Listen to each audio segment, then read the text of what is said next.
Bab 482. Berharap pada hal yang mustahil. Sungguh kekuatan yang menakutkan. Louis Lu memuntahkan seteguk darah. Matanya yang hitam pekat bergetar hebat. Jari yang menyatu dengan api spiritual hampir merupakan kekuatan batas yang bisa dikeluarkan oleh tubuh fisiknya. Tetapi ketika menghadapi lengan kiri mayat Dewa Heri, itu tidak bekerja sama sekali. Lengan yang patah sudah sangat kuat. Jika hantu benar-benar menghidupkan kembali mayat dewa itu, betapa menakutkannya itu. Bahkan Kunlun bisa hancur karenanya. Jejak kekhawatiran muncul di hati Louis Lu. Mungkin 5 tahun wajib militer yang membuat Louis Lu berbeda dari kultivator lain yang hanya peduli pada kepentingannya sendiri. Dia telah mengukir 4 kata perasaan keluarga dan negara jauh di dalam tulangnya. Judul paling terhormat dari Kaisar Dewa Louis adalah bukti terbaik. Oleh karena itu, Louis Lu sama sekali tidak membiarkan keberadaan yang mengerikan seperti ras mayat dewa membahayakan negara Long. Rencana ras hantu harus dihentikan. Bagaimana cara menghentikannya? Tangkap Heri terlebih dahulu. Dan coba lihat apakah ia bisa memaksakan rahasia tentang hati ras mayat dewa. Baru saja, ketika Jerry berbicara tentang rencana mereka untuk ras hantu, dia menyebutkan bahwa kunci untuk membangkitkan ras mayat dewa terletak di jantung ras mayat dewa. Selama hati dihancurkan, mayat tidak bisa dibangkitkan. Tapi Jerry saat itu tidak tahu di mana letak hati. Sekarang setelah lebih dari 20 tahun berlalu, mungkin 3 raja roh lainnya telah menemukan hati itu. Ini harus dipertanyakan oleh Harry.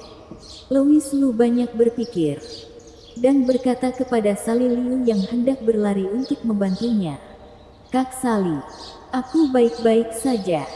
Kamu menjauh. Hari ini aku harus menangkap Harry bagaimanapun caranya." Sally Liu menghentikan langkahnya dan tampak khawatir. Tapi dia masih mengangguk dengan patuh. Dia tidak bisa membantu Louis Lu sekarang. Hanya bisa mundur diam-diam. Harry saat ini juga kaget. Lengan kiri mayat dewa. Pukulan barusan tidak meledakkan Raja Tiansha berkeping-keping. Kalian harus tahu bahwa kekuatan sepenuhnya cukup untuk menghancurkan seorang praktisi Gold Core menjadi kabut darah. Tapi Raja Tiansha, meskipun dia dipukul mundur dan memuntahkan darah, Harry sangat tidak puas dengan hasilnya. Ini seharusnya bukan hasilnya. Ini alasan untuk jari itu. Harry menyipitkan matanya yang dalam dan dengan hati-hati menatap jari telunjuk merah tua Louis Lu. Api spirit baru saja keluar dari jari telunjuk itu. Dan jari itulah yang mengambil sebagian besar kekuatan dari lengan kiri mayat dewa. Jika ia bisa meletakkan jari itu di tangan kanannya, mata Harry tiba-tiba menjadi lebih panas. Dia menjilat bibirnya dan berkata, "Raja ini benar-benar beruntung hari ini. Pertama Jerry mengirimiku kekuatan jiwa. Dan kemudian kamu, Raja Tiansha, mengirimiku kekuatan jiwa. Beri aku 1 jari. Aku benar-benar harus berterima kasih banyak." Harry menyeringai muram. Dia sangat menikmati perasaan kekuatan yang melonjak ini. Pada saat yang sama dia gila. Ia sangat ingin tahu apa yang akan terjadi pada tubuhnya jika ia meleburkan jari yang berisi api spiritual. Apakah api spiritual dan kekuatan jiwanya sendiri yang menahan satu sama lain? Atau menjadi lebih kuat? Semakin Harry memikirkannya, dia menjadi semakin gila. Dan semakin dia memikirkannya, dia menjadi semakin rakus. Itu hanya berharap pada hal yang mustahil. Air liur menetes langsung ke bawah. Tepat ketika Harry membayangkan mendapatkan jari Louis Lu, tiba-tiba alisnya berkedut. Momen seperti itu, dia benar-benar merasakan nafas yang kuat. Niat pedang. Kapan Raja Tianxia ini memadatkan niat pedangnya? Harry sangat bingung. Ketika dia bersembunyi di keluarga Xiao sebagai Agustinus Xiao. Meskipun dia merasa bahwa Raja Tianxia adalah seorang badut. Tetapi bagaimanapun juga di negara Long. Reputasi Raja Tianxia terlalu kuat. Harry tidak repot-repot berbicara dengannya. Tetapi akan selalu ada berita tentang Raja Tianxia yang sampai ke telinganya. Oh, seharusnya tidak disebut Raja Tianxia. Seharusnya disebut Kaisar Dewa Louis. Manusia di negara Long itu akan selalu menyampaikan keyakinan mereka dan berita tentang Kaisar Dewa Louis ke telinga Harry. Sulit bagi Harry untuk tidak mengetahui karakter ini.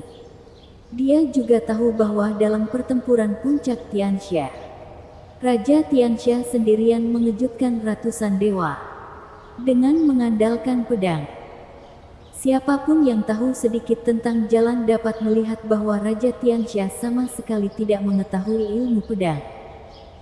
Dan murni mengandalkan kekuatan kasar untuk merobohkan 100 dewa. Tentu saja, ia harus menyalahkan dewa-dewa itu karena terlalu sampah. Harry secara alami dapat melihat ini juga. Karena itu, dia merasa lebih terkejut. Bagaimana seseorang yang bahkan tidak pernah belajar ilmu pedang bisa menyadari maksud pedang? Mungkinkah dia adalah ahli pedang alami? Tentu saja tidak.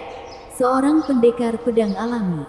Selama dia mendekat, dia bisa merasakan temperamen yang ganas di tubuhnya. Meskipun temperamen Raja Tianxia juga mengandung ketajaman. Jelas bukan ketajaman yang dimiliki oleh perbaikan pedang. Harry mencoba yang terbaik tetapi tidak tahu bagaimana Raja Tianxia melepaskan aura pedang yang menakutkan tadi. Tetapi, bagaimanapun caranya, niat pedang itu telah membuatnya merasa terancam. Jadi Harry tidak berani ceroboh sedikit pun. Dan buru-buru mendesak lengan kiri mayat dewa. Cahaya pucat berkedip dalam sekejap. Dan lengan kiri Harry tiba-tiba membengkak. Rasa penindasan yang kuat dari ras mayat dewa dicurahkan. Pada saat ini, Louis Lu tiba-tiba melebarkan kelima jarinya. Cermin berbentuk belah ketupat tiba-tiba muncul di telapak tangannya. Dan kecemerlangan di permukaan cermin bersinar tanpa henti. Niat pedang yang dirasakan Harry barusan berasal dari cermin keberuntungan Duotian di telapak tangan Louis Lu. Louis Lu bertemu dengan total 3 niat pedang mengerikan di dunia bawah laut. Salah satunya dikonsumsi saat dia mendemonstrasikan fungsi cermin keberuntungan Duotian. 2 sisanya telah disimpan oleh Louis Lu. Ini adalah metode serangan terkuat yang dia miliki saat ini. Total hanya ada 2 peluang. Kecuali jika benar-benar diperlukan. Louis Lu benar-benar enggan membelanjakannya. Tapi Harry di depannya terlalu kuat. Terutama lengan kiri mayat dewa Louis Lu tidak bisa memikirkan cara lain untuk menghadapinya. Dia hanya bisa mengeluarkan niat pedang. Dan mencoba untuk melihat apakah dia bisa menghancurkan lengan kiri mayat dewa. Louis Lu mengeluarkan minuman ringan. Dan niat pedang yang mengerikan keluar dari telapak tangannya dalam sekejap. Bersambung.